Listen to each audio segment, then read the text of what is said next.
My mother-in-law changed my baby's name while I was unconscious. I made her explain it to her entire family reunion.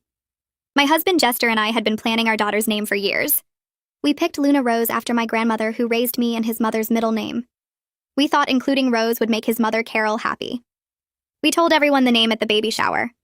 Carol smiled and said it was nice but kept calling my bump her baby and saying we'd see what felt right when she arrived. I thought she meant when the baby arrived. I was wrong. I had a rough delivery that ended in an emergency C-section. I lost a lot of blood and was unconscious for 6 hours after. Jester was with me the whole time, holding our daughter and making sure I was stable. While we were in recovery, Carol volunteered to handle the birth certificate paperwork. She said she wanted to help since Jester was focused on me and the baby. She seemed so concerned and helpful. Jester gave her our filled-out forms and asked her to submit them to the hospital administration. 2 weeks later, we got the official birth certificate in the mail. My daughter's name was listed as Caroline Grace, not Luna Rose. Caroline Grace. Carol had scratched out our chosen name and written in her own first name and her mother's name. She literally named our baby after herself. When we confronted her, she said Luna was too trendy and our daughter deserved a classic name with family meaning.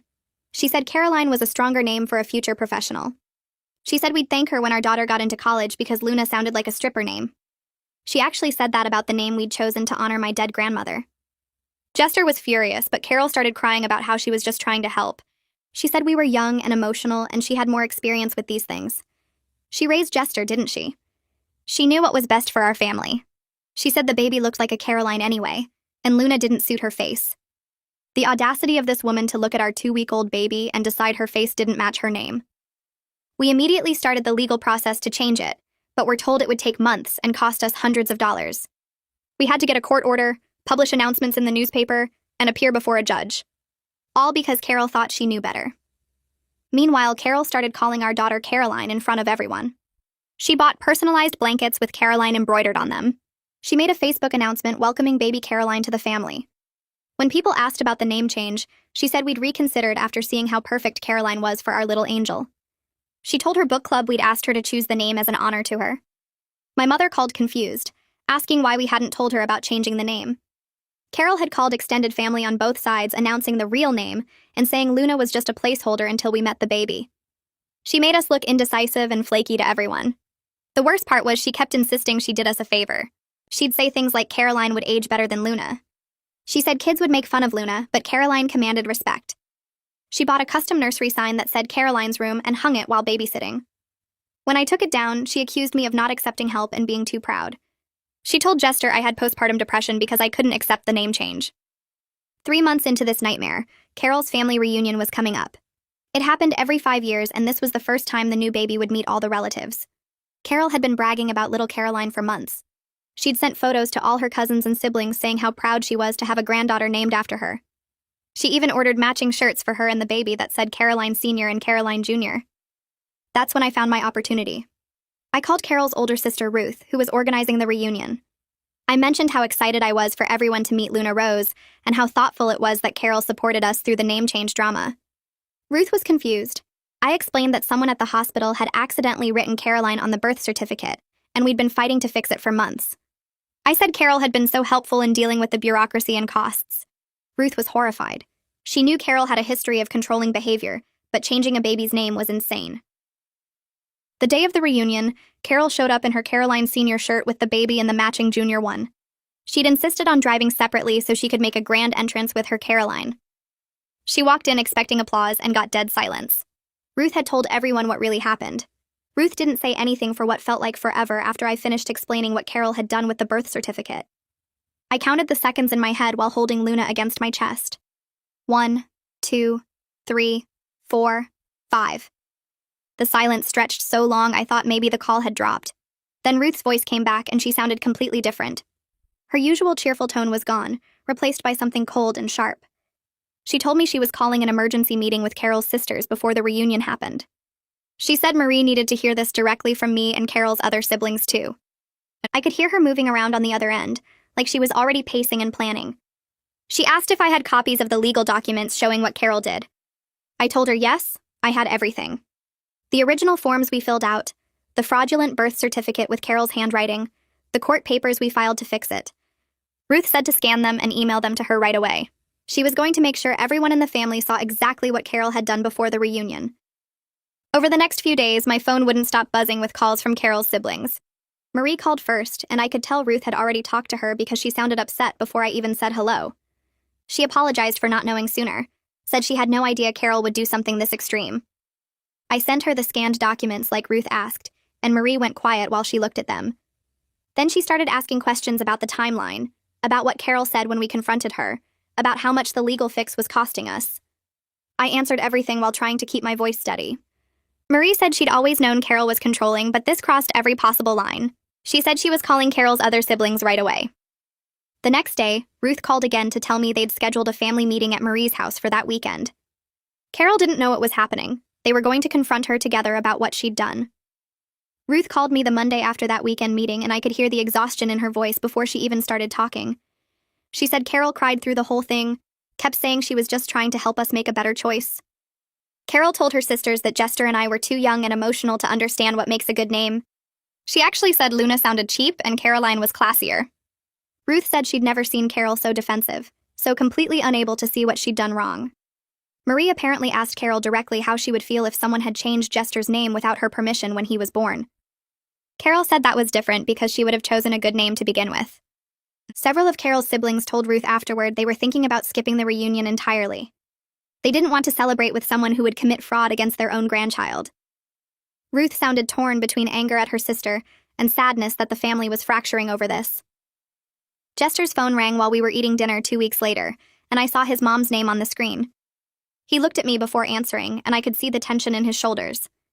He stepped into the other room, but I could still hear his side of the conversation. Carol was begging him to make me drop the legal case. She kept saying we should just accept Caroline as the baby's name and move on. Jester's voice got louder as he told her no. What she did was wrong, and we weren't backing down. He said she violated our trust and our rights as parents. Carol must have started crying because Jester went quiet for a minute, then said he loved her, but she needed to accept responsibility for her actions. And when he came back to the table, he looked completely drained. His eyes were red and he couldn't finish his food. He sat there staring at his plate while I held his hand across the table. Later that night, he told me his mom had never cried like that before, and it was killing him to stand firm against her. But he knew we had to. The envelope from the courthouse came on a Thursday afternoon, 3 months after we'd started the whole legal process. My hands shook as I opened it, terrified something else had gone wrong. But there it was. The corrected birth certificate with Luna Rose printed in official black letters. Not Caroline Grace. Luna Rose, the name we'd chosen, the name that honored my grandmother, the name that was supposed to be there from the beginning. I sat down on the floor right there in the hallway and cried holding that piece of paper. No, $800 and 3 months of bureaucratic hell to fix what Carol had destroyed in 5 minutes. Jester came home from work and found me still sitting there, and he cried too. We held Luna between us and kept saying her real name over and over. Luna Rose. Luna Rose. Our daughter finally had her identity back. Carol's group text came through on Saturday morning while I was feeding Luna. It went to literally everyone in the extended family on both sides. She wrote that Jester and I had been brainwashed by radical parenting blogs and modern nonsense about letting children have weird names. She said she was the victim of our disrespect and lack of appreciation for her experience and wisdom. She said Caroline was a beautiful, classic name, and we were being stubborn and hurtful by rejecting it. She said she'd only ever tried to help us, and this was how we repaid her. The text was long and rambling and full of self-pity. My phone started buzzing immediately with messages from confused relatives asking what was going on. Then Ruth's response came through in the same group thread. She wrote that everyone should wait to hear the full story at the reunion before making judgments. She said there was a lot more to the situation than Carol was sharing. Several other family members started asking questions in the thread, but Ruth just kept saying to wait for the reunion. Jester and I spent the entire next weekend talking about whether we should even go to the reunion. I sat on the couch with Luna sleeping in my arms while Jester paced back and forth across the living room. He said maybe we should just skip it, avoid the drama entirely. But I kept thinking about how Carol had spent months telling everyone her version of events. She'd made us look flaky and indecisive. She'd lied to dozens of people about us asking her to choose the name. If we didn't show up, she'd just tell more lies about why we weren't there. Jester stopped pacing and looked at me. He said I was right. We needed to go specifically to set the record straight in front of everyone. Backing down now would let Carol control the story forever. She'd tell people we were too ashamed to face the family. She'd twist our absence into proof that she was right all along. We decided that night that we were going to the reunion, and we were going to make sure everyone knew the truth. Carol showed up at our house on a Tuesday afternoon 2 weeks before the reunion. I saw her car pull into the driveway and my stomach dropped. Jester was at work. She walked up to the front door carrying a shopping bag, and I could see those matching shirts through the plastic. Caroline Sr. and Caroline Jr. She rang the doorbell 3 times. I stood in the hallway holding Luna, trying to decide what to do. She rang again. I called Jester and he said he was leaving work right now, told me not to open the door. Carol started knocking, calling out that she knew we were home because my car was in the driveway. She said she just wanted to bring a gift for the baby. She said we were being ridiculous and childish. Jester's car pulled up 15 minutes later and he walked past his mother without saying hello. He opened the front door and I stepped back while he went outside. I watched through the window as he took the shopping bag from Carol and set it on the porch without looking inside. He told her she wasn't welcome here without calling first. Carol tried to push past him into the house, but Jester blocked the doorway. She started crying and saying he was breaking her heart. Jester said she broke our trust, and until she could respect our boundaries, these were the rules. He came back inside and locked the door while Carol stood on the porch crying. I couldn't sleep that night. I kept thinking about the reunion, about walking into that pavilion with 40 family members staring at us. Carol would tell everyone I was the problem, that I'd turned Jester against his mother. They'd think I was the troublemaker who ruined family harmony over something stupid. I'd be the villain in Carol's story. Jester found me sitting in the nursery at 2 a.m, just watching Luna sleep. I told him I was scared of facing everyone, scared they'd all hate me. Jester sat down next to me on the floor and put his arm around my shoulders. He said Carol ruined the family harmony, not me. Carol committed fraud, not me. Carol lied to everyone, not me. All I did was demand that our daughter get to keep her own name. He said anyone who couldn't see that wasn't worth worrying about. But I kept thinking about how Carol would cry and play the victim, and people always believed the crying grandmother over the young daughter-in-law. Ruth called Thursday evening while I was giving Luna a bath. She said she needed to give me a heads up about something. She'd spent the last 2 weeks calling family members and telling them what really happened. Not Carol's version, the actual truth with the legal documents to back it up. Ruth said she'd talked to about 30 people so far. Most of them were completely shocked and angry at Carol. They couldn't believe she'd changed a baby's name without permission. But Ruth warned me that a few relatives still thought I was overreacting. Some of the older family members said names weren't that important, and I should just let it go for the sake of family peace. Ruth said most people understood this crossed a serious line, though. She said I shouldn't be surprised if some people were cold to me at the reunion, but the majority were on our side. I thanked her and tried to feel relieved, but all I could think about was facing those few people who thought I should have just accepted what Carol did. I woke up Saturday morning with my stomach in knots. Jester was already awake, sitting on the edge of the bed staring at his phone. He looked up when I moved and gave me a tired smile that didn't reach his eyes. We both knew what today meant. I fed Luna her bottle while Jester showered, and I tried not to think about walking into that pavilion full of Carol's relatives. The package from the custom print shop had arrived 2 days ago. Jester pulled out the tiny white onesie and held it up. Luna Rose was printed across the front in big purple letters with little stars around the name. It felt petty ordering it. It felt perfect, too. I needed this small thing to make me feel strong enough to face everyone. Jester dressed Luna while I got ready, and when he snapped the last button on the onesie, we both just stared at our daughter. She looked back at us with those big eyes that didn't understand any of this mess. I kissed her forehead and told Jester we should go before I lost my nerve. We loaded Luna into her car seat and drove in silence. The park was 20 minutes away, and Jester kept glancing at me at red lights like he wanted to say something but didn't know what. I watched the trees go by and tried to breathe normally. We pulled into the parking lot at 10:30, exactly 30 minutes after the reunion officially started. I didn't want to be first, but I also didn't want to make some grand late entrance. Jester parked and we sat there for a minute. He reached over and squeezed my hand. I grabbed the diaper bag and he got Luna out of her seat. We walked across the grass toward the big covered pavilion. I could see people already, maybe 30 or 40 relatives scattered around picnic tables. Kids were running around playing tag. Someone had set up a folding table with food. And there was Carol. She stood near the center of the pavilion in that awful Caroline Sr. shirt, bright pink with white letters. She was talking to a small group of older relatives, gesturing with her hands like she was telling some exciting story. She hadn't seen us yet. My hands started sweating. Ruth spotted us first. She broke away from a group near the food table and came straight toward us with her arms out. She pulled me into a huge hug that smelled like her flowery perfume. She stepped back and looked down at Luna in Jester's arms. Her voice carried across the pavilion when she spoke. She said she was so glad to finally meet baby Luna Rose. She said it loud enough that several people nearby turned to look. I saw confusion on some faces. They glanced toward Carol and then back at us. Carol's smile froze on her face mid-sentence. She stopped talking and just stared at us. Ruth kept going, asking how old Luna was now and saying what a beautiful name we'd chosen. More people were looking now. Carol started walking toward us. Her arms came up like she expected to just take Luna from Jester.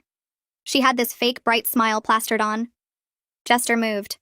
He stepped between Carol and the baby, his body blocking her path. His voice was calm, but firm when he told her she wouldn't be holding our daughter today. He said she needed to respect our boundaries going forward. Carol's mouth fell open. She looked around like she was checking if anyone else had heard. People were definitely watching now. Carol's face went red and she started to say something, but a woman with gray hair came over. Marie. I recognized her from photos Jester had shown me. She came straight to me and put her hand on my arm. She apologized directly to me for not realizing sooner what Carol had done. She said Carol had always been controlling, but this was beyond anything they'd expected. She said she was glad we were standing up to her. Her voice wasn't quiet either. Other relatives were drifting closer now, pretending to get food or check on kids but clearly listening. Carol backed up a step. She looked around at the growing audience and I could see her trying to figure out how to handle this. Then her voice suddenly rang out across the whole pavilion. She asked everyone to gather for a family photo with baby Caroline. The pavilion went completely silent. About 40 people turned to look. Some stared at Carol. Some stared at us. Some looked back and forth like they were watching a tennis match. Nobody moved toward her for the photo. The silence stretched out for what felt like forever. Then Ruth stepped forward into the middle of the space between Carol and our little group. Her voice was loud and clear when she announced there seemed to be some confusion about the baby's name. She said perhaps Carol would like to explain to everyone what really happened with the birth certificate. Carol's face went completely white. All the color just drained out. She opened her mouth, but nothing came out. Ruth didn't let up.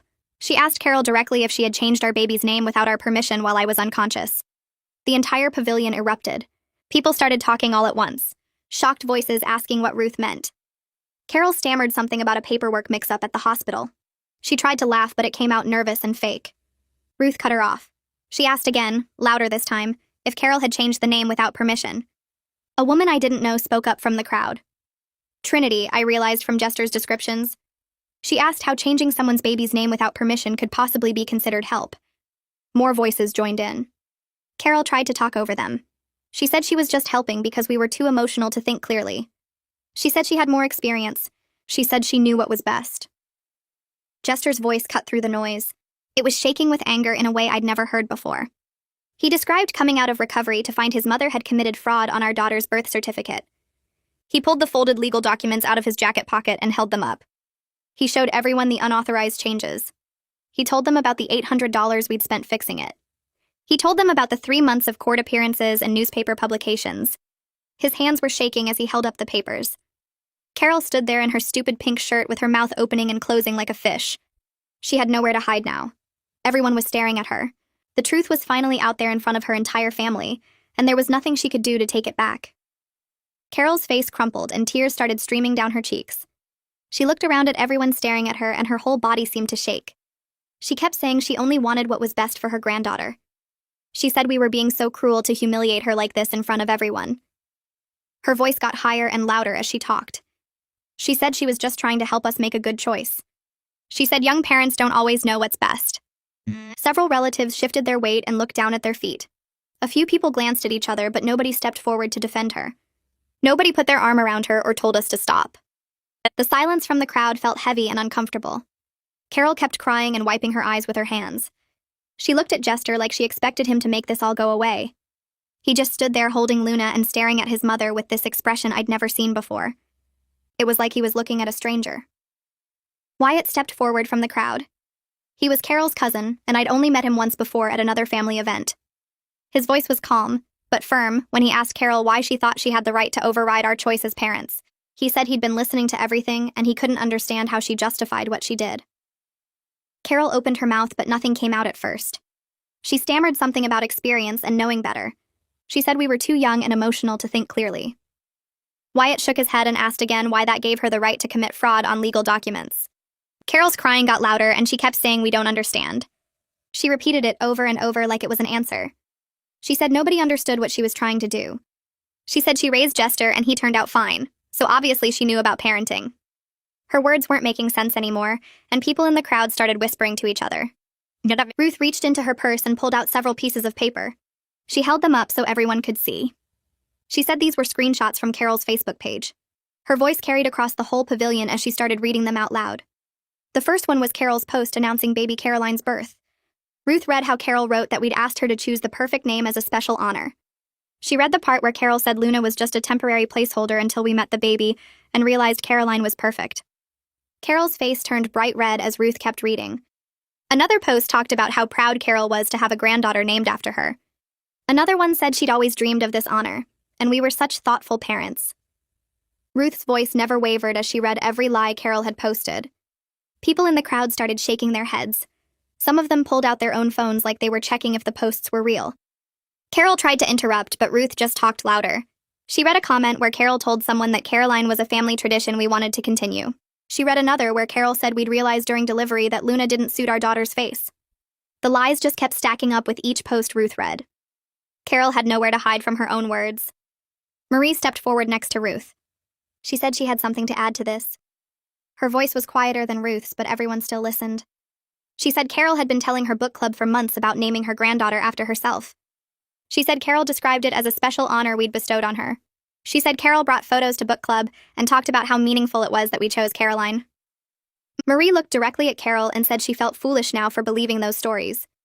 She said she'd been bragging to her own friends about her sister getting this honor. Now she knew it was all lies. The crowd started talking louder now. People weren't even trying to whisper anymore. I heard someone say they couldn't believe Carol would lie like that. Someone else said they'd seen those Facebook posts and thought they were true. The noise got louder as more people shared what Carol had told them. I felt my throat get tight and my hands started shaking. I'd been standing there holding everything in while everyone else talked. Now I needed to say something. My voice came out stronger than I expected when I started talking. I described waking up from the emergency surgery. I told them about the blood loss and being unconscious for 6 hours. I explained how scared Jester was and how he stayed with me the whole time. Then I described getting that birth certificate in the mail 2 weeks later. I told them what it felt like to see Caroline Grace written where Luna Rose should have been. I said it felt like someone had stolen my daughter's identity while I was unconscious and couldn't protect her. I talked about my grandmother who raised me after my parents died. I explained that Luna was her name and how much she meant to me. I said Carol took that away and replaced it with her own name, like my grandmother didn't matter. Several women in the crowd had tears in their eyes now. One of them put her hand over her mouth. Another woman nodded like she understood exactly what I meant. I saw Jester's aunt wipe her eyes. The emotional impact was hitting people in a way the legal arguments hadn't. Carol tried to talk over me. Her voice was desperate now. She said she was protecting our daughter from a silly, trendy name. She said Luna would hurt our daughter's future prospects. She said kids would make fun of Luna at the school. She said Caroline was classic and professional and respectable. She kept listing reasons why she was right, like if she said enough of them, someone would agree. Carly spoke up from the side of the crowd. She said Luna was a beautiful name. She said lots of kids had nature names now and nobody got made fun of. She said her own daughter's class had a river and a sage and a willow. She looked at Carol and said even if Luna was the worst name in the world, Carol still had no right to make that decision. She said parents get to name their own children regardless of what grandparents think. More people nodded in agreement. Flynn raised his hand like he was in a classroom. He asked about the legal costs Jester had mentioned earlier. Jester shifted Luna to his other arm and explained everything. He said we spent $800 on legal fees. He said we had to get a court order and publish announcements in the newspaper. He said we had to appear before a judge. He said the whole process took 3 months. He held up 3 fingers to emphasize it. He said Carol did all that damage in 5 minutes of paperwork fraud. He said 5 minutes of her thinking she knew better cost us $800 and 3 months of stress. Several relatives looked shocked. I heard someone say they had no idea it was that complicated. Someone else said $800 was a lot of money for new parents. The financial impact seemed to make it real for people who maybe didn't understand the emotional side. Carol's crying got even louder. She turned to Jester and begged him to make this stop. She said I was turning the whole family against her. She said he needed to protect his mother. She reached out toward him like she wanted him to come to her. Jester's voice was quiet, but everyone heard it anyway. He told her she did this to herself. He said she violated our trust and our rights as parents. He said she lied to everyone for months. He said she committed fraud on legal documents. He said every consequence she was facing now was because of choices she made. He said he couldn't protect her from the results of her own actions. His hands were shaking as he held Luna, but his voice stayed steady. Trinity stepped forward from where she'd been standing with Wyatt. She suggested maybe Carol should apologize to us. She said maybe Carol should offer to pay us back for the legal fees. She said that would be a good starting point for making this right. She said it wouldn't fix everything, but it would show Carol actually felt sorry for what she did. The crowd went quiet, waiting for Carol's response. Carol looked at Trinity like she'd suggested something crazy. Her face showed complete horror at the idea. She shook her head hard. She said she wasn't paying for anything. She said she didn't do anything wrong. She said we were the ones who should apologize for embarrassing her. She said we owed her an apology for making her look bad in front of her family. That response told me everything I needed to know. She still didn't think she'd done anything wrong. She still thought she was the victim. Instead of apologizing or even pretending to be sorry, Carol grabbed the bottom of her Caroline Sr. shirt. She pulled it up over her head in one quick motion. She wasn't wearing anything underneath except a tank top. She threw the pink shirt on the ground and stomped on it. Then she turned and started running toward the parking lot. Her flip-flops smacked against her feet as she ran. Several relatives started moving like they were going to follow her. Ruth held up both hands to stop them. She said Carol needed to sit with the consequences of her actions for once. She said running after her and comforting her would just teach her that throwing tantrums works. She said Carol had been getting away with controlling behavior for decades, because family members always rushed to smooth things over. She said not this time. The relatives who'd started to follow Carol stopped and turned back. Carol kept running until she reached her car. We all watched her get in and slam the door. The engine started and she backed out fast enough that her tires squealed. Then she was gone, and the pavilion was completely silent except for Luna making little baby noises. The next hour passed in a blur of conversations with relatives who kept approaching me. Trinity came over first and apologized for not questioning Carol's story sooner. She said she'd always thought something seemed off about the whole Caroline announcement, but figured it wasn't her place to ask. Wyatt stood next to her and nodded along, saying they felt terrible about the matching shirts Carol had tried to get them to wear too. I thanked them and told them it wasn't their fault. Carol was good at making people believe her version of events. Raphael came by with Marie and said he wished he'd known what was really happening. He asked how much the legal fees had cost us, and looked genuinely angry when I told him the full amount. Marie squeezed my hand and said family should support each other, not make things harder. An older cousin whose name I couldn't remember approached next and started talking about how things were different in her generation. She said parents respected their elders back then and didn't make such a fuss about these things. I felt my jaw clench, but before I could respond, Ruth appeared at my side. She told the cousin firmly that changing legal documents without permission was fraud, not a generational difference. The cousin walked away looking annoyed. Jester stayed close to me the whole time, holding Luna and occasionally touching my shoulder. I could see the stress on his face, but also something that looked like relief. People kept coming up to see the baby, and everyone made a point of saying Luna's name clearly. Some relatives asked to hold her, and I let them, watching carefully as they cooed over her and told me she was beautiful. A few people mentioned they'd been confused by Carol's Facebook posts, but hadn't wanted to cause drama by asking questions. One of Jester's uncles pulled him aside for what looked like a serious conversation. I saw Jester nodding and then shaking his head, his expression tight. When he came back to me, he said his uncle had asked if we were going to press charges against Carol. Jester told him we just wanted her to stop lying and respect our choices. The uncle apparently agreed that what Carol did crossed a major line. An older woman I didn't recognize approached me near the drink table. She introduced herself as Jester's aunt on his father's side and asked if we could talk privately for a minute. I followed her to a quieter spot near some trees at the edge of the pavilion. She looked nervous and kept glancing back at the crowd. She told me she wanted to share something that might help me understand Carol better. When Jester was born, Carol had insisted on being in the delivery room even though Jester's father didn't want her there. She'd thrown such a fit that they finally gave in. Then after Jester was born, Carol tried to convince them to use a different middle name than they'd chosen. She said the name they picked was too common and wouldn't age well. She'd even filled out alternative paperwork and tried to submit it, but Jester's father caught her before she could. The aunt said Carol had always been controlling, but usually people just went along with it to keep the peace. She said watching what happened today made her realize how much damage that approach had caused over the years. She apologized for not speaking up sooner and said she should have warned us about Carol's patterns. I thanked her and told her I appreciated knowing this wasn't just about us. She hugged me and said she hoped we could set better boundaries going forward. When we walked back to the main group, I saw Ruth talking to several relatives in a circle. She waved me over and explained she was organizing a family meeting to discuss how to handle Carol's behavior. About 15 people gathered around as Ruth suggested we needed to establish clear expectations for Carol going forward. Marie spoke up first and said she'd been thinking about this a lot. She said Carol shouldn't have time alone with Luna until she could prove she'd respect our parenting decisions. I felt surprised and grateful that Marie would suggest something so direct. Trinity agreed immediately and said supervised visits only made sense after what Carol had done. Wyatt added that trust had to be earned back through actions, not just words. Several other relatives nodded and voiced their support. An older uncle tried to argue that we were being too harsh, and Carol had only made one mistake. Ruth cut him off and listed several other times Carol had overstepped boundaries with family members. She talked about Carol trying to plan her daughter's wedding without asking, showing up uninvited to her son's house repeatedly, and telling another relative how to discipline their children. Other people started sharing their own stories. Carly mentioned Carol had rearranged her kitchen cabinets while babysitting and got angry when Carly put everything back. Flynn said Carol had tried to return a birthday gift they'd given their son because she thought it was inappropriate. The stories kept coming, and I realized this pattern had been going on for decades. Everyone looked relieved to finally talk about it openly instead of pretending everything was fine. Ruth said they needed to present a united front and stop enabling Carol's behavior by always smoothing things over.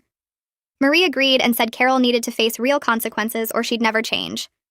The group decided together that anyone who gave Carol unsupervised access to their children or let her override their decisions would be accountable to the rest of the family. It felt like something important was shifting. Ruth announced it was time for the family photo and started gathering everyone together. She positioned us in rows on the pavilion steps with the older generation in chairs up front. Luna was awake and calm in my arms as we found our spot. Ruth made a point of announcing loudly that this was the first family photo with baby Luna Rose. She said the name twice more while arranging people, making sure everyone heard it clearly.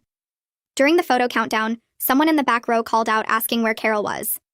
Ruth said Carol had chosen to leave early and we were taking the photo without her. The photographer counted down and we all smiled. After the main photo, Ruth insisted on several smaller group shots. Each time she introduced Luna, she used her full name. Luna Rose with the cousins, Luna Rose with her generation, Luna Rose with Ruth's family branch. By the time we finished, I'd heard my daughter's real name spoken at least 20 times by different people. There was no way anyone could still be confused about what we'd named her. The rest of the afternoon continued without Carol's presence hanging over everything. People relaxed and the conversations felt more genuine. Jester's phone started buzzing in his pocket around 3 o'clock. He pulled it out and showed me a string of texts from Carol. The first one demanded he leave immediately and come talk to her. The second accused me of poisoning his family against her. The third said he was destroying their relationship by letting me humiliate her publicly. The fourth threatened to cut him out of her will if he didn't defend her. The messages kept coming, each one more desperate and angry than the last.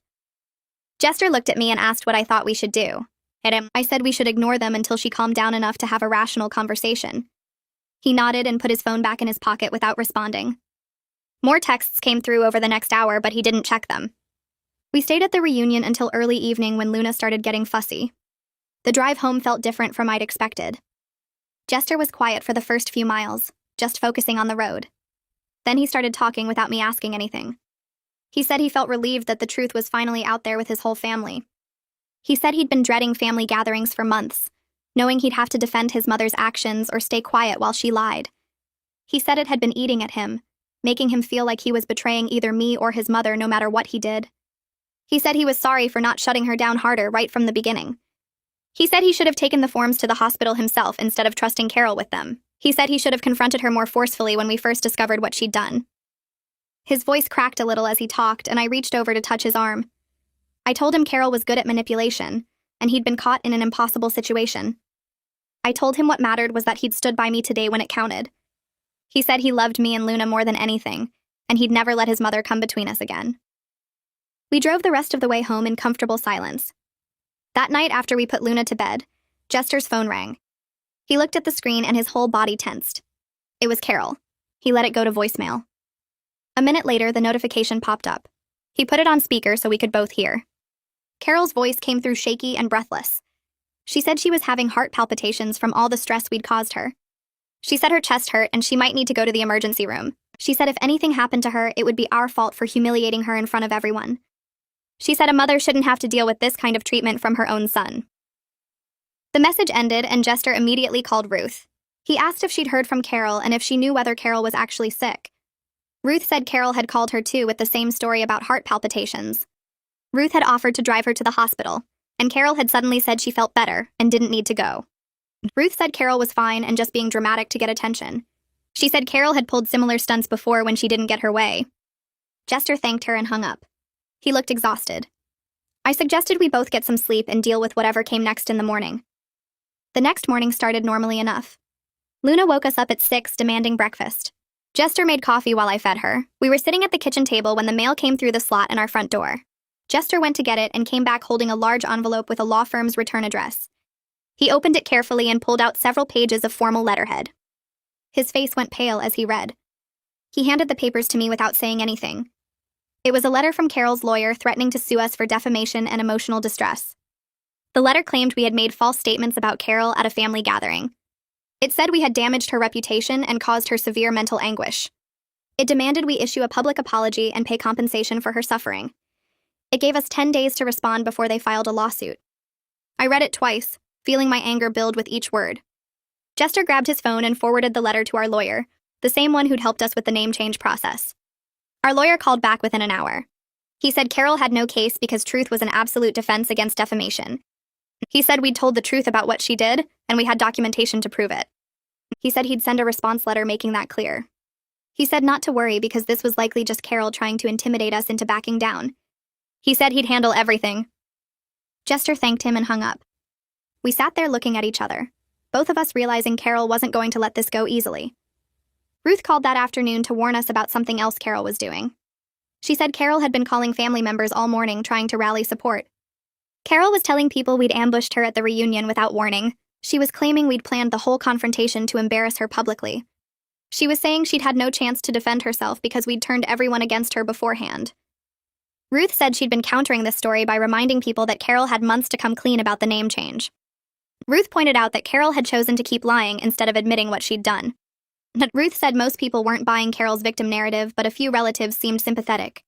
She warned us that Carol was probably going to keep trying to divide the family and make herself look like the wronged party. I thanked Ruth for the heads up and told her about the lawyer's letter. Ruth wasn't surprised. She said Carol always escalated when she didn't get her way. She said we needed to stay strong and not let Carol manipulate us into giving in. Over the next few days, my phone kept buzzing with messages from family members. Marie sent a long text saying she was cutting back her visits with Carol until things got sorted out. She said she loved her sister but couldn't support what happened with the birth certificate. Jester's cousin sent a similar message saying he and his wife were taking a break from family dinners at Carol's house. Ruth called to tell me that 3 more relatives had reached out to her privately saying they were limiting contact with Carol. She said the social pressure was real and Carol was feeling it. I felt weird about being the reason for family drama, but Ruth reminded me that Carol created this mess herself. The validation felt good even though watching a family split apart was messy and uncomfortable. Jester seemed relieved that people were taking our side, but I could see the guilt on his face every time someone mentioned distancing themselves from his mother. On Wednesday morning, Jester's phone lit up with a text from Carol. He showed it to me, and I read it twice to make sure I understood what she was saying. The message said she was sorry we got upset about the name situation, but she still thought Caroline was the better choice for our daughter's future. She wrote that she hoped we could move past this and focus on being a family again. Jester's jaw clenched as he typed out a response. He wrote that until she offered a real apology and committed to respecting our boundaries, contact would be minimal and supervised. He said we needed to see actual changed behavior, not just words designed to smooth things over. He hit send and tossed his phone onto the counter. I grabbed his hand and squeezed it, grateful that he was staying firm even though I knew this was killing him inside. That afternoon, Marie called and asked if we'd be willing to have a mediated conversation with Carol. She said she wasn't trying to pressure us and completely understood if we weren't ready. She just wanted to offer in case it might help everyone move forward. Jester and I talked about it after he hung up. We decided to tell Marie we'd consider it after Carol showed genuine changed behavior, not just apologetic words. I didn't trust that Carol actually understood what she'd done wrong. The non-apology text made it clear she still thought she was right about the name. Marie seemed to understand when we called her back. She said she'd keep the offer open but wouldn't push us. 2 weeks crawled by with no contact from Carol except for a few passive-aggressive posts on social media about ungrateful children. Then a thick envelope arrived in the mail with a law firm's return address. My stomach dropped thinking it was another threat, but when Jester opened it, we found something different. The letter said Carol's lawyer was withdrawing the defamation threat and requesting we all move forward peacefully. Jester immediately forwarded it to our lawyer. Our lawyer called back within an hour, sounding almost amused. He explained that this meant Carol had finally realized she had no legal standing and was backing down completely. He said we could stop worrying about any lawsuit because Carol's own lawyer had clearly explained reality to her. The relief that washed over me was so strong I had to sit down. Jester looked lighter too, like someone had lifted a weight off his shoulders. That night, Jester and I sat at the kitchen table with a notebook between us. We wrote down firm rules for any future contact with Carol. No unsupervised time with Luna under any circumstances. No undermining our parenting choices, or she'd be asked to leave immediately. She had to use Luna's correct name every single time or visits would end. If she bought anything with the wrong name on it, we'd return it and she'd lose visiting privileges for a month. We wrote everything down clearly so there could be no confusion later. Jester typed it all up on his laptop and formatted it to look official. We both signed it and emailed it to Carol with a read receipt request. Felt extreme but necessary after everything she'd pulled. Carol's response came 2 days later. She sent a brief text saying she acknowledged the boundaries we'd set. The message didn't sound enthusiastic or happy about it. She didn't say she agreed with our rules or thought they were fair. But it was the first time she'd acknowledged our right to set terms for our relationship with her. Jester said it wasn't ideal, but it was progress. I wasn't sure I believed it would last, but at least we had everything in writing now. If she violated the boundaries, we'd have clear documentation of what she'd agreed to. Luna's 4-month checkup fell on a Thursday morning. The pediatrician came in smiling and cooing at Luna on the exam table. She asked about Luna's development and eating habits while checking her over. Then she commented on what a beautiful name Luna had and asked about its meaning. I explained that Luna Rose honored my grandmother who raised me and Jester's mother's middle name. Talking about it made my throat tight with emotion. The doctor smiled and said it was lovely that we'd chosen something with such personal significance. Sitting there in that exam room, hearing someone appreciate my daughter's real name, I felt this deep sense of rightness. We'd fought so hard to preserve it and won. Luna would grow up knowing her real name, the one we'd chosen with love and meaning. Carol hadn't managed to take that away from us, no matter how hard she'd tried. Ruth called that weekend with an invitation to Thanksgiving at her house. She told us explicitly that Carol wouldn't be there because Carol had chosen to skip rather than follow our boundaries. Ruth said Carol had called her complaining about our rules, and Ruth had told her she needed to either respect them or stay home. Carol picked staying home. Hearing that made me feel sad for Jester because his mother was choosing her pride over seeing her family. But it also felt freeing to know we could attend family events without constant conflict. We could actually relax and enjoy ourselves instead of being on guard the whole time. Jester looked relieved when I told him we should go. He'd been worried about missing holidays with his extended family because of his mother's behavior. The following Tuesday, Jester told me he'd scheduled his first therapy appointment. He said he needed to process his complicated feelings about his mother's behavior and his role in protecting our family from her manipulation. He'd been carrying so much guilt about the situation even though none of it was his fault. Watching him take that step to prioritize our well-being over his mother's feelings made me love him even more. He was choosing us, choosing to work through the mess his mother had created instead of just trying to keep the peace. That night after Luna went to sleep, I held him on the couch and told him how proud I was of him. He cried a little, something he rarely did, and I just let him get it all out. A month after the reunion, I got a private message on social media from Trinity. She thanked me for standing up to Carol at the reunion because it gave her courage to set boundaries with her own controlling mother-in-law. She said watching me refuse to back down had shown her it was possible to protect your family without feeling guilty about it. She'd apparently been dealing with similar boundary violations and hadn't known how to address them. My story had helped her find her voice. Reading that message made all the stress and conflict feel worth it. If sharing what happened with Carol could help even one other person stand up for themselves, then something good had come from this nightmare. A month after Trinity's message, I got a text from Carol asking if she could visit on Luna's 6-month birthday. She said she had a gift she wanted to drop off. I stared at my phone for a solid minute trying to figure out what angle she was working. Jester looked over my shoulder and read the message. He said we should tell her no, but I felt this weird pull to see what she'd do. We'd been no contact for almost 3 months since the reunion, and part of me wanted to know if anything had actually changed. I texted back that she could come by for a quick visit, but we'd be keeping it short. She sent back a simple okay with no drama or guilt trips attached, which was unusual enough to make me nervous. She showed up exactly on time, carrying a wrapped box and looking smaller somehow, less sure of herself. She held out the gift and I took it slowly like it might explode. The card on top said Luna Rose in Carol's handwriting. Not Caroline. Not some passive-aggressive nickname. Luna Rose written out in full like she was actually accepting it. I opened the card, and it was a basic happy 6 months message with no weird comments about names or how we were raising her wrong. Just a normal grandma card. I looked at Jester, and he looked as confused as I felt. Carol asked if she could come in, and I almost said no automatically, but Jester stepped back from the doorway. He told her she could stay for 30 minutes under supervision, and she needed to follow our rules. I expected her to argue or cry or make some comment about how strict we were being, but she just nodded and said that was fair. We sat in the living room with Luna on a playmat between us, and Carol didn't immediately try to grab her or correct how we were doing things. She asked how Luna was developing and if she was sleeping better. Normal grandma questions without the underlying criticism she usually loaded into everything. I answered carefully while watching for signs this was an act.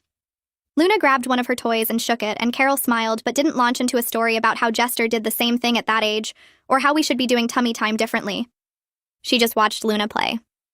After about 20 minutes, Carol asked if she could hold her, and I looked at Jester. He picked Luna up and handed her to his mother with clear body language that said he was watching. Carol held Luna gently against her chest and talked to her softly about how big she was getting. She called her Luna multiple times. Luna rose when she was being extra sweet. Not Caroline, not even once. The whole visit lasted exactly 30 minutes like we'd agreed, and then Carol stood up and handed Luna back without being asked. She thanked us for letting her come and said she hoped we could do it again sometime. No demands, no guilt trips about how little she got to see her granddaughter. Just a simple request that acknowledged we were in control. After she left, Jester and I sat on the couch in silence for a while. I asked him if that felt as weird to him as it did to me. He said his mother had never followed boundaries that easily in his entire life. We talked through whether this was real change or just her being on her best behavior to get back in our good graces. I wanted to believe she was actually trying, but I'd been burned too many times to trust it easily. Jester suggested we allow supervised visits on a trial basis and see if she could maintain the respectful behavior over time. If she started backsliding into her old patterns, we'd shut it down immediately. I agreed, but told him I was staying alert because people like Carol didn't usually change without a lot of work. 2 weeks later, Ruth called with an update about Carol's behavior with the rest of the family. She said Carol had been complaining to anyone who would listen about our strict rules and how unfair we were being. Ruth had heard from Marie that Carol spent an entire lunch talking about how she barely got to see Luna, and we were keeping her away on purpose. But here's the thing that actually surprised me. Even though Carol was complaining, she was still following the boundaries. She wasn't showing up unannounced or calling constantly or trying to manipulate other family members into pressuring us. She was following the rules while resenting them, which was more than I expected at this stage. Ruth said she thought Carol was slowly starting to understand that her old tactics weren't going to work anymore, but it was like watching someone learn a new language. Lots of mistakes and frustration, but some actual progress mixed in. Christmas came around and we decided to host a small gathering at our place. We invited Ruth and Marie and their families, but deliberately didn't invite Carol. It felt harsh, but we weren't ready to handle her at a major holiday yet. The risk of her making a scene or trying to take over was too high. Jester drove over to his mother's house 2 days before Christmas to drop off the gifts she'd sent for Luna. Every single one had Luna Rose written on the tag in Carol's handwriting. No Caroline anywhere. He said his mother looked sad when he explained she wasn't invited to Christmas, but she didn't argue or try to guilt him into changing his mind. She just asked him to take pictures and send them to her. The actual Christmas gathering was relaxed and happy without the constant tension of managing Carol's behavior. Luna wore a little red dress, and Ruth took about 100 photos. Marie's kids played with Luna's new toys, and everyone used her correct name without any drama. It was the first family holiday in months where I didn't spend the whole time braced for conflict. A few days after Christmas, Marie pulled me aside during a quick visit to drop off some leftovers. She told me that Carol had been going to therapy. Not just once or twice, but regularly for the past 2 months. Her sisters had basically insisted on it after the reunion blow-up, and Carol had actually followed through. Marie said the therapist was helping Carol recognize how her controlling behavior had damaged her relationships with Jester and the rest of the family. She was apparently working on understanding why she felt the need to control everything, and learning to respect other people's choices even when she disagreed. I asked Marie if she thought it was making a real difference, and she said it was slow, but she could see Carol trying.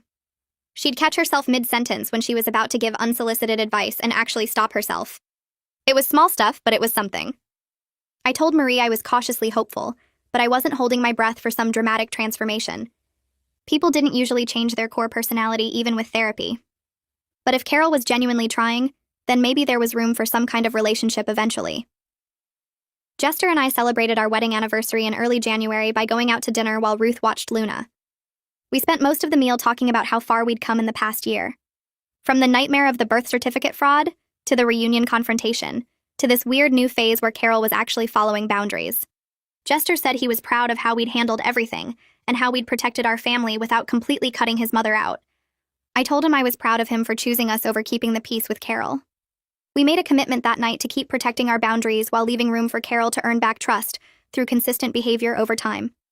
Not through dramatic apologies or grand gestures, but through steady, respectful actions that proved she understood what she'd done wrong. Luna started sleeping through the night around 7 months old, and it felt like I was finally emerging from the fog of new motherhood and trauma. I'd been running on survival mode for so long that having actual energy and mental clarity felt strange. I could look back at the whole birth certificate situation and feel proud of how we'd handled it instead of just angry and hurt. We'd fought for our daughter's name and won. We'd set boundaries with Carol and enforced them even when it was uncomfortable. We'd built a support system with Ruth and Marie and other family members who respected us. Luna would grow up knowing her real name and seeing her parents model what healthy boundaries looked like. That felt like the best possible outcome from such a terrible situation. When Luna's first birthday was coming up, Ruth offered to organize a small family gathering at her house. She asked if we wanted Carol to be invited and left the decision completely up to us. Jester and I talked about it for a few days. Carol had been maintaining supervised visits for months without any major incidents. She was still in therapy and seemed to be making genuine effort to respect our parenting choices. We decided to let her come, but made it clear she needed to ask permission instead of assuming she was invited. Carol called Jester directly and asked if it would be okay for her to attend Luna's birthday party. She didn't demand or guilt trip. She just asked. We said yes and told her we expected appropriate behavior. She said she understood. The party was at Ruth's house with about 15 family members. Carol showed up with a wrapped gift and a homemade cake she'd baked with Luna Rose written in pink frosting. She used Luna's correct name throughout the entire party. Every single time she talked about her or to her, it was Luna. She didn't try to take over or criticize how we were doing things. She didn't make passive-aggressive comments about our parenting. She just participated like a normal grandma at a normal birthday party. Luna smashed her cake and got frosting everywhere, and Carol laughed and took pictures without saying anything about how messy she was or how we should be doing it differently. It was surreal watching her actually follow through on respectful behavior. Near the end of the party, Carol asked if she could talk to me privately for a minute. My first instinct was to say no, because private conversations with Carol usually meant manipulation, but Jester nodded at me like he thought I should hear her out. We went out to Ruth's back porch, and Carol stood there looking nervous in a way I'd never seen before. She told me she wanted to apologize for what she'd done with the birth certificate and everything that came after. Not the fake apologies she'd tried before where she said she was sorry we were upset. A real apology that acknowledged she'd violated our trust and caused real harm. She said she'd been working with her therapist to understand why she felt entitled to make decisions for our family, and it had been hard to face how controlling and disrespectful her behavior had been. She didn't make excuses or try to justify what she'd done. She just said she was sorry and she was trying to do better. I could see she'd been working on this in therapy because the words came out carefully like she'd practiced them, but also genuine. I told her I accepted her apology, but rebuilding trust was going to take time and consistent effort. I told her I accepted what she said, but this wasn't something that got fixed overnight. Trust takes time to build back up, and she needed to show me through her actions over months and years that she really meant what she was saying. This couldn't just be one nice conversation at a party and then everything goes back to how it was before. She needed to prove she understood what she did was wrong and that she respected us as Luna's parents. Carol looked me right in the eyes and said she understood completely. She said she knew she had a lot of work to do and she wasn't expecting us to forget what happened just because she apologized. For the first time since this whole nightmare started, I actually believed she might be capable of real change. Something in her voice sounded different from all the other times she'd tried to apologize or make excuses. She wasn't crying or making herself the victim. She was just accepting responsibility. That night, after everyone left, Jester and I sat down at the kitchen table and talked about what came next with his mom. We both agreed we couldn't just pretend nothing happened and go back to normal visits. Carol needed to earn back the privilege of being part of Luna's life. We decided to set up a schedule of supervised visits where one of us would always be present. We wrote down specific rules about respecting our parenting choices and using Luna's correct name. We also talked about what would happen if Carol started backsliding into her old controlling behavior. If she broke the rules even once, we'd go back to no contact for at least a month. Jester called his mom the next day and explained the new arrangement. She agreed to everything without arguing, which honestly surprised both of us. Over the next 6 months, Carol showed up for her scheduled visits and followed every single rule we set. She never tried to undermine our decisions about Luna or make passive-aggressive comments about how we were doing things wrong. She used Luna's correct name every single time without hesitation. It wasn't perfect because there was still tension between us, and I don't think I'll ever fully trust her the way I did before. But we reached a point where the relationship was working well enough that Luna could have a grandmother in her life. Carol was limited to supervised visits twice a month, and she had to ask permission before buying gifts or planning anything with Luna. The boundaries were clear, and she was actually respecting them. Our family had found a new balance that felt functional, even if it wasn't ideal. Ruth organized a family barbecue at her house in late summer, and we all showed up, including Carol. Luna was almost walking by then and kept pulling herself up on furniture trying to take steps. Everyone gathered around watching her wobble and grab onto things. Then she let go of the coffee table and took 3 shaky steps across the room before falling onto her bottom. The whole family cheered and clapped. Carol was standing near me and she started clapping too while calling out encouragement. She said Luna's full name with so much genuine happiness in her voice. Hearing her say Luna Rose with real joy instead of resistance made something loosen in my chest. Maybe we really had turned a corner. Maybe Carol was actually going to be the grandmother Luna deserved instead of the controlling nightmare she'd been. Our daughter would grow up knowing her real name and watching her parents stand firm on boundaries. She'd see what healthy family relationships looked like even when they were complicated. That felt like the best thing I could give her after everything we'd been through.